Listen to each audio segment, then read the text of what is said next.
Who the hell is that? Anyone here got an ID? Yeah, I do. His name is Hazar. He's the illegitimate son of one of the richest oil sheikhs in the Gulf. He's not political, he's not ideological, he's not religious. He's not ideological, he's not religious. He's not ideological, he's not religious. He's just a certified grade A psychopath. I'm afraid the president is in big trouble. The future must not belong to those who slander the Prophet of Islam.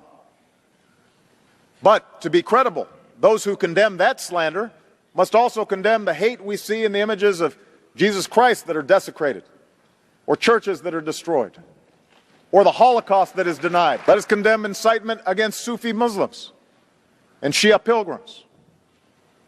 It's time to heed the words of Gandhi. Intolerance is itself a form of violence and an obstacle to the growth of a true democratic spirit. He's not ideological, he's not religious. You know, I've been watching this president for 6 years, and after this week's prayer breakfast, it all came together. It finally made sense to me. Barack Obama is comfortable with extremism. He's okay with it. He's nonplussed. It's part of what happens. It explains why he goes golfing within minutes of announcing the beheading of an American. It explains why he didn't join 40 world leaders in France to denounce Islamic terrorism. It explains why he doesn't attend certain funerals, why he does nothing about the wholesale slaughter of Christians in the Middle East, or the raping, beheading, crucifying, and burying alive of children there, why he doesn't get excited about people who cross his red lines. And it explains why he so easily pivots to health care after announcing the burning alive of a coalition pilot. But back to the prayer breakfast. Take a look at this. And lest we get on our high horse and think this is unique to some other place, remember that during the Crusades and the Inquisition, people committed terrible deeds in the name of Christ. So this is not unique to one group or one religion. There is a tendency in us, a sinful tendency that can pervert and distort our faith. And what was that other thing?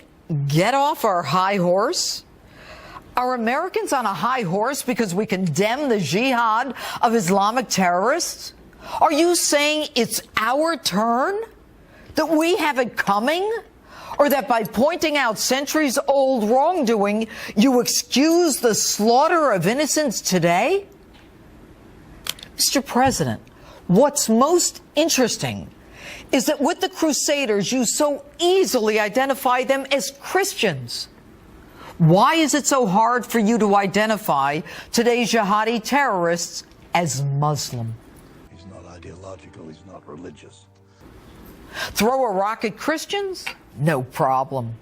But never speak of Islamic terrorists. He's not ideological, he's not religious. Mr. President, aside from the obvious that was then and this is now, the Quran is interpreted by some as demanding jihad, the taxing or killing of non-believers, and a worldwide caliphate. As the Holy Quran tells us, the Holy Quran teaches that, the Holy Quran tells us, and the Holy Quran also says, and surprise, today's terrorists are beheading, imposing that same jizya tax, and in their march to create an even bigger Islamic State. You're absolutely right that John McCain has not talked about my Muslim faith, my Muslim faith, my Muslim faith.